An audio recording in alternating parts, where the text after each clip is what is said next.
tiết à chẳng dương mơ châu từ hàng khăn bật á châu từ hàng khăn tới dương thường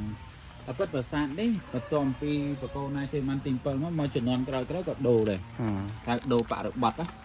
đồ màu prom banh sasna là hốt đấu tới và cột sasna vậy mới tha đồ tới đồ màu đồ tới đồ màu là hôm mà đam phải chụp bàn ní châu từ đó và cột sasna mà hài yên ninh nhận không ninh pre mà rong cô sát aviloke svara aviloke svara nhận nhung mơ và hoa hạt bao và nó miền pi buồn miền bẩm bày rồi nó miền bẩm bày hay nó chung vinh rúp ở chung vinh riêng cái chặt vì trong trường rồi hốt đo trong sạ rồi bao bây giờ po sạn nó cứ bo rồi bo đói rúp presama samput nó rúp presama samput rúp này cứ đầm nang ao hàng meta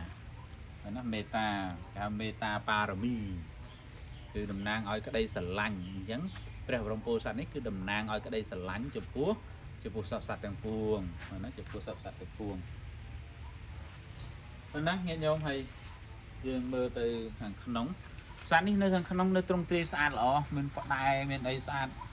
bên trên dương ơi dương vờ trôi mà không nóng là cây đã cá đi bây đôi thì cá long khô nhất vẫn long khô trôi tới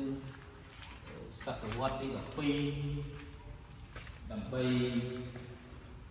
mưa đi hàng năm chúng ai xả đó ai làm chuyện xả đó rồi nè từ bộ sát na sâu xa từ bộ sát na sâu xa ai chạm ai trắng cái nhiều từ sâu xa mọi ngườiនេះបើទៅ4ជ្រុង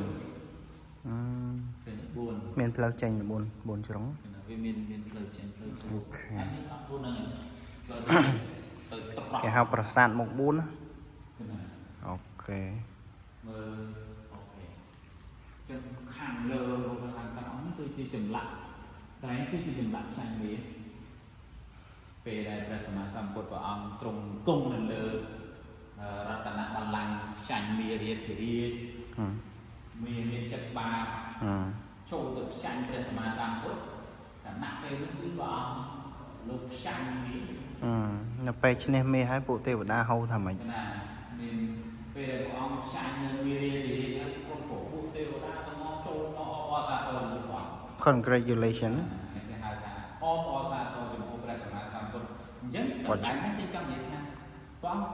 ខណៈពេលនោះយើងចង់និយាយក្នុងជីវិតរបស់យើងទៅដល់ជីវិតរបស់ព្រះសម្មាសម្ពុទ្ធទៅដល់គឺអាស្រ័យទៅនឹងការពឹងខ្លួនឯងពឹងខ្លួនឯងសុខសាន្តខណៈពេលនោះពេលដែលព្រះអង្គផ្សាយនេះមានទេវតាណាទៅជួយផ្សាយព្រះអង្គតលតែព្រះអង្គជោគជ័យហើយព្រះអង្គជោគជ័យហើយបានមានអ្នកមកអបអរសាទរខណៈពេលដែលមាចូលមកទេវតារត់អស់លីងទេវតាខ្លះនៅអើតមើលថាព្រះសម្មាសម្ពុទ្ធមិនអីទេ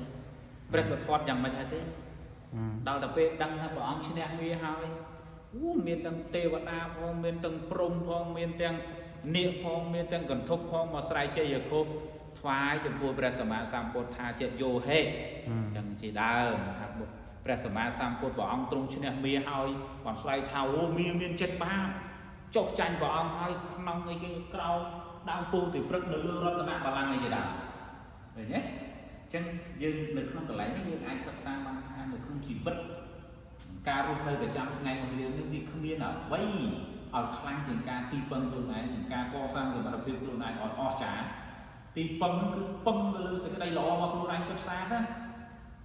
គឺពឹងខាងក្នុងហ្នឹងគឺសំដៅទៅលើសេចក្តីល្អមានសិលមានទានមានសិល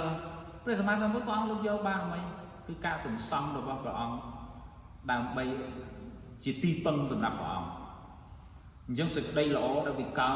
តចេញអំពីខាងក្នុងនោះវាជំរុញឲ្យចិត្តរបស់យើងនឹងក្លាហានអញ្ចឹងការទីពឹងខ្លួនឯងនេះល្អប្រសើរគឺថ្ងៃដែលព្រះអង្គចាញ់មានគឺព្រះអង្គទ្រង់ពឹងលើខ្លួនឯងសុទ្ធសាធអនុមោទនាសាធុ